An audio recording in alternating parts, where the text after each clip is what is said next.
یہ تحریک اسلامی کا سنی مرکز ہے، مسجد گلبانو نام علی حیدرآباد۔ سالہ سال سے یہاں پر الحمدللہ 30 دن کا اعتکاف اور خصوصی طور پر 10 دن کا اعتکاف رکھا جاتا ہے۔ یہ مصنون اعتکاف ہے، یہ تربیت کے اعتکاف ہے۔ اس میں کثیر تعداد میں شہر حیدرآباد سے نوجوان جمع ہوتے ہیں۔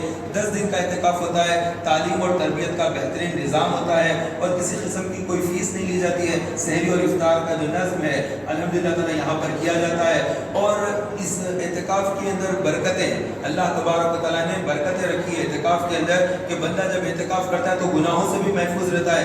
اور ایک حدیث پاک میں اللہ کے نبی علیہ السلام کا ارشاد گرامی ہے، جب کوئی بندہ اعتکاف کر لیتا ہے تو اعتکاف نہ کرنے پر جو اس کو عبادت کا ثواب ملتا ہے، کسی کے ساتھ اس نے سلوک کرتا ہے، کسی کے ساتھ کوئی بھلائی کا کام کرتا ہے، وہ جو ثواب اس کو ملتا ہے اعتکاف کرنے کی وجہ سے وہ ثواب نہیں مل رہا ہے تو اللہ تعالیٰ وہ ثواب بھی اسے عطا فرماتا ہے، یعنی اتنا زیادہ ثواب اللہ تعالیٰ عطا فرماتا ہے۔ اور جو بندہ 10 دن کا اعتکاف کر لیتا ہے، اللہ کے نبی علیہ السلام نے فرمایا اللہ رب العزت اسے 2 حج اور 2 عمرے کا ثواب عطا فرماتا ہے۔ اور ایک حدیث پاک میں کہ کوئی بندہ اگر 1 دن کا اعتکاف کر لیتا ہے، اللہ تبارک و تعالیٰ اسے جہنم سے 3 خندقیں دور کر دیتا ہے، اور ایک خندق کا فاصلہ اتنا ہے جہاں سے سورج نکلتا ہے اور جہاں جا کر ڈوبتا ہے، اتنا فاصلہ، اور ایسے 3 فاصلے اللہ تعالیٰ جہنم سے اس بندے کو دور کر دیتا ہے۔ اور ایک حدیث پاک میں نبی مکرم صلی اللہ علیہ وسلم نے ارشاد فرمایا کہ جو بندے مومن جانور کے دودھ دہنے میں جتنا وقت لگتا ہے اتنی دیر کا بھی اعتکاف کر لیتا ہے، اللہ تعالیٰ اسے جنت میں ایک محل عطا کرتا ہے۔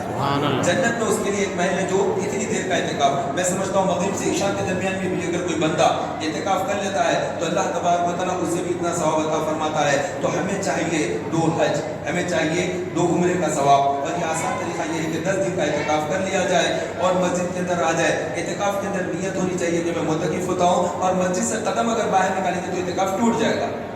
اس کا خاص طور پر لحاظ رکھنا ہے۔ یہاں پر آپ کو سحری اور افطار کا انتظام رہتا ہے، مسجد کے اندر کھانا گھر سے لانے کرنے کی ضرورت نہیں ہے۔ 4 جوڑے کپڑے لے کر آپ یہاں پر آ جائیے، تولیہ ہونا چاہیے، مسواک ہونا چاہیے، برش اور ٹوتھ پیسٹ ہے، صابن ہے، سرما دانی ہے، ضرورت کی جو چیزیں ہیں، 1-2 بیڈ شیٹیں لا لیے، تکیا لا لیے۔ تکیا بھی ضروری نہیں ہے کہ تکیا ہو، چادر وغیرہ ہو تو اس کو بھی تکیا بنایا جا سکتا ہے، تولیہ ہے تو اس کو بھی تکیا بنایا جا سکتا ہے۔ اس طرح سے کم سامان رکھیں اور یہاں پر آ جائیں، اور قلم وغیرہ لے کر آ جائیں، کچھ باتیں اگر کہی جائیں گی تو اس کو لکھ لیں۔ الحمدللہ یہاں پر علماء کے خطابات ہوتے ہیں، علماء کرام کے خطابات ہوتے ہیں، مبلغین یہاں پر درس و بیان کرتے ہیں، حفاظ ہوتے ہیں جو سماعت قرآن کرتے ہیں روزانہ، اور درود پاک کے دسترخوان بچھائے جاتے ہیں، اور بہت ایک بہترین عبادت ہوتی ہے۔ چونکہ بندہ مسجد میں ہی ہوتا ہے، معتکف ہوتا ہے، تو رات دن عبادت کرنے کا اس کو ثواب ہے، اور 5 وقت کی نماز جماعت کے ساتھ ادا کرتا ہے، اور ساتھ ہی ساتھ جب آخر عشرے کا اعتکاف کرتا ہے تو اس میں شب قدر مل جاتی ہے، اور شب قدر اتنی مبارک رات، اتنی عظمت والی رات کہ اگر کوئی بندے مومن اس ایک رات میں عبادت کر لیتا ہے،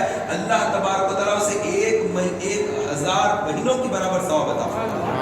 1000 شہر فرمایا، 1000 مہینوں سے زیادہ وہ ایک رات ہے۔ تو اتنی افضل ترین رات کو پانا ہے تو اعتکاف کیجئے، تحریک اسلامی کے سنی مرکز پر اعتکاف کیجئے۔ اللہ تبارک و تعالیٰ ہم سب کو اعتکاف کرنے کی سعادت نصیب فرمائے۔